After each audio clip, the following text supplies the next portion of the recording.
Check it out, Casper! Hey everyone, and thanks for tuning in. Casper here, and welcome back to Road to whatever it's going to end up being. A lot of people seem to really appreciate the first episode, so thank you for that, guys, and this series is definitely going to continue. Quite a lot of people mentioned in the comments that they are new to competitive, so hearing these sort of almost beginner competitive type tutorials or medium level is going to be really useful to you guys. And please don't be too embarrassed to ask any newbie questions about competitive mode. It is very different to pubs, surprisingly different to just normal public gameplay. And if you're scared of anyone calling you a noob just because you are new to competitive, well, those people are elitists and they can go suck a nipple.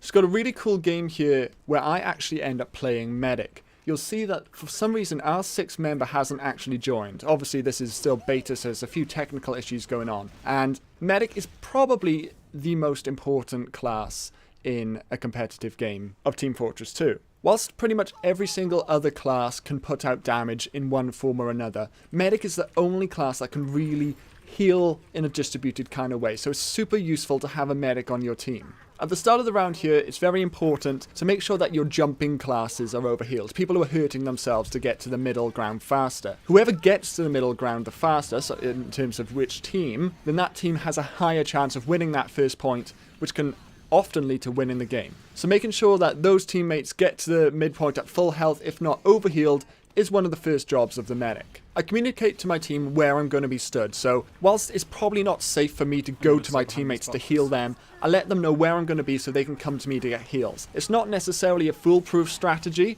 but it's probably a better thing for me to do than go out there and get myself killed, because without the medic, then there's no heals for the rest of the team, and there's a higher chance then that they're going to die as well. We build this as Uber. I can see that the numbers of people who are alive are fairly equal, so I decide we should go in. Foolishly, I stand on the stickies and die. Now, what was going through my head was, I've just popped an Uber, I'm fine, I don't have to worry. Now, what you have to know about the quick fix is that it only gives you heal rate. It doesn't actually give you any sort of invulnerability. So, as long as that damage gets put on you in a really short amount of time, in this case instantaneously, you're gonna die no matter how fully healed you are with a quick fix Uber. So that was a mistake on my part, definitely. Another thing which happened during that Uber was that it was just me and the demo man. Even though a few of my other teammates were alive, they weren't there in that mid-fight. So what's quite good with an Uber is you go in with the Uber and you essentially distract the enemy, whilst your other teammates who aren't in the part of the Uber chain are finishing off or doing a little bit more extra damage, capturing the point, whatever it is, whilst your Uber's going on. As I said, we went in alone there, and despite the fact I stood on the stickies, we still probably would have lost that fight. So when you respawn in any situation, obviously you want to get back to the fight as quick as possible. But I see that my demo man is about to spawn in literally 5 seconds from when I spawn, so I wait for him. There's a few reasons why I would do that. One, you don't want to be alone pretty much at any time as a medic. It only takes one flanker of pretty much any class, and they could have killed me in that situation. But on top of that, if the demo man's using his stickies, and I know that he has been from my first life, that he's going to actually jump me to the front lines quicker than if I walked anyway. So it's definitely worth waiting for, and it gets the bonus of building my Uber, and he gets healed. So there's really pretty much almost always wait if you know someone's spawning soon. At this point, I'm just trying to keep everyone healed. It's much better to spread your heals around your team rather than just pocket one person, depending on the situation. In this situation, where there was no enemies immediately in front of us, I'm spreading my heals around everyone. They're basically falling back from the front lines to get heals and then going back into the front lines. So it's pretty low risk. I pop my Uber here pretty much out of desperation. And if you just watch this, I'm not even sure how I won. I can't decide whether it's because the guy is really bad with the shotgun or if my jumps were just so awesome. But I managed to make it back to my team. That's what I was trying to do there. I wasn't trying to get out of his way. I was trying to get back to my team because if they don't scare him away, they're going to kill him. So I pretty much got quite fortunate there, but it's probably a combination of luck and maybe good skills. Who knows? So at this point in time, you want to stay out of the fight if you're a medic. You can't put out damage, as I said, so as long as your team knows where you are and they know where they can go for heals, like what they've been doing so far, try and stay back, try and stay out of enemy fire. If an enemy does come at you, try and call it on the microphone or set up some way that you can easily call it. Now, one thing you see a lot in pubs is that as soon as a medic's got an Uber, they pop it. That is not the case for competitive. I held my Uber here until we were charging into the point. There's absolutely no point popping an Uber when you're not under any pressure, so I didn't. I waited until We were ready to charge into the point. I pop it, and we take the point. You can also see now that the guy who didn't join earlier, Mahmood, has also switched to medic, which does raise an interesting question. And that question is double medic a legitimate strategy? Now, I can't answer that, so I'm not going to. However, I'm going to tell you that in this gameplay, it didn't seem to harm us. One good thing is that the medics can heal each other. Now, a medic with overheal will survive a headshot from a sniper, which is a very big deal, because snipers are a very good counter to medic. So, what I'm doing is trying to heal my teammates. Now, I make the mistake here of going too far forward, and also all of my teammates are too far forward, and this scout easily flanks and kills me. Now, if I'd had what's referred to as a pocket, basically a player that puts out damage, like a demo man or a soldier, usually it's a soldier, they stay back and stick with you, and they protect you at most of the time while still trying to put out damage on the enemy. That probably wouldn't have happened, but I didn't have that, and that's probably just because this is essentially a low-level game. There's not a lot of communication there. If I did have a pocket, as I said, it's probably a good thing. Now, this soldier does the exact right thing there. You saw him backpedal. He saw we were charging forward, and as soon as they captured the point, he realized there is no point going forward. If him and I, just us two, had pushed forward into that corridor at that point in time, then we would have almost definitely come up against multiple enemies because they just captured the point. There was no presence from our team there, and they would have either killed me or him or both. So, great thing there to backpedal. We ended up teaming up with our demo man and our medic, and going in together makes us a much stronger force. Unfortunately, that soldier puts out a lot of damage really quickly. He gets a surprise on us, and he takes out two of my teammates, including the other medic. Although, on the good side, I managed to keep the soldier alive and the demo man for a little while before it's too late. I'm fortunate enough to get out here. Again, I probably didn't deserve to get out of that. I was definitely outnumbered. Maybe they didn't spot me. Maybe I confused them with the route I was going, but I did manage to get out alive. And keeping your medic alive for the longest time possible is probably more key than keeping any other class alive.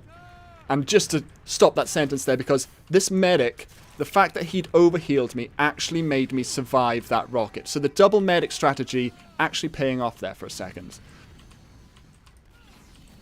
But yes, it's good to keep your medics alive because you're building Ubercharge. Once you die, your Ubercharge is set to 0, plus the time it takes you to respawn. The fact that even though I only had 8% Ubercharge, I could start building that 8% up again really quickly as soon as I saw any other teammates, which I couldn't have done, obviously, if I died. At this point in time, I'm calling that there's a soldier above me. Soldier above. I could see those rockets coming, not sure if anybody else could. Unfortunately, nobody manages to take him out, and they actually swarm us pretty hard. So, I'm going to pause it here. There is only one person alive. He's just spawned. It's Mahmood. They've got 4 people on the capture point, and they're all alive.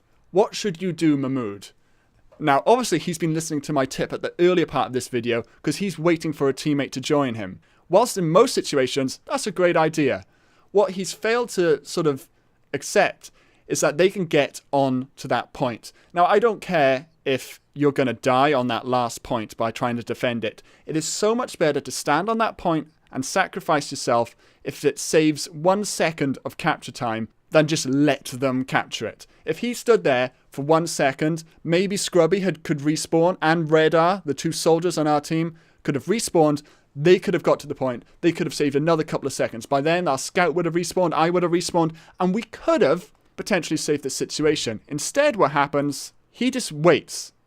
He carries on waiting, and they get to the point before we can do anything. It was a tight situation, and there's not a lot of chance, to be perfectly honest, that he could have saved it, but he could have at least tried. So skipping forward now to about 30 seconds into the start of the next round, we managed to take down 4 of them pretty quickly in the mid-fight, purely for better deathmatch. Bear in mind that we've got 1 less offensive class than them because we've got 2 medics, and we do manage to essentially outfrag them, which is very good. That shows essentially not better team play, but just better raw skill. So that's fortunate, to be honest. Now, we've got 3 people capturing the point. There's no one on red coming at us, so it's fine for me and the demo man to abandon the point early. He gets a nice air shot there on my demo man. I popped the Uber to save him. He almost definitely would have died there if I hadn't. The soldier chases down our other medic, but he completely leaves himself open. That was quite reckless from him, and he probably sort of deserved to die from that. We're sort of actually playing Marco Polo here with the demo man. I'm calling medic, he's calling medic. We're trying to find each other. I think he knows I'm behind him, and he gets a bit arrogant, but it works out. Perhaps he was confident that I was going to get on him pretty quickly. We do manage to take the point sort of by keeping numbers equal. We didn't really go in with a particular Uber or a particular charge there that worked for us, but we just sort of beat them by raw deathmatch. I call out on the microphone where I'm stood at this point and tell everyone, if you need heals, I'm upstairs. It's probably not the obvious place for me to be, so they need to know that I'm there. I'm up top if anyone needs heals. Now, I was hoping for us to be able to get a sort of jump, a surprise attack into the last point here, but they definitely seen us upstairs, so they probably could have finished me and the demo man off pretty easily. So we need to go in, ideally, more than just the two of us. I pop the Uber here hoping to go in, but my demo man comes up against quite a lot of adversary, so we can't. He managed to take out the medic. The medic was doing something stupid there. He should not have been that far forward. And he does actually drop his medigun, and that becomes very important in just a few minutes.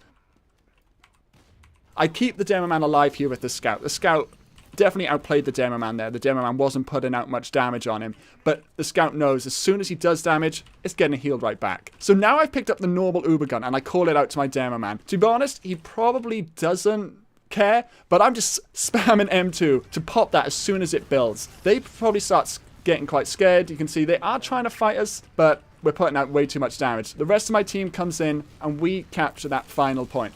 Now, if I hadn't picked up that medigun, I don't know if we would have won that last push. So that is very awesome. Looking at the scores here is quite interesting to look at the other medic. Now you saw that I was pretty active as a medic in that gameplay. However, the amount of healing I do, okay, it is double what the other medic is, but you've got to remember that he wasn't medic in the first round until pretty much right at the end. So the double medic there is definitely, I mean, 3,000 points of healing out throughout a match. He helped. He definitely helped as playing medic. Could he have helped more as a soldier or a demo man or with a heavy, maybe a sniper if you're good at sniper? Obviously, it's kind of difficult to really see into the future and, or not the future, an alternative past, if you like, to say whether he would have helped there. But according to the medaling system, he did silver quality work, which wouldn't be very good in Counter-Strike, but here it's pretty respectable. So there we go, guys. There's medic. We've done soldier. Maybe I'll try and look at another class again, or if I end up getting a good gameplay where I think that I've got a lot to talk about as a medic or soldier again, then I'll use that again. As I said in the last one, guys, if you've got anything specific you want me to look at, let me know in the comments here. I do actually have a plan to do a teamwork commentary, so a generic teamwork commentary, because that's something that a few people said in the comments that they weren't that familiar with based on public games, which, to be fair, have almost no teamwork in them at all. So anyway, guys, thanks for watching this. Here's the previous episode, maybe some other video, I don't know. Thank you everybody for watching. Thank you, goodbye. Someone told me I'm precious.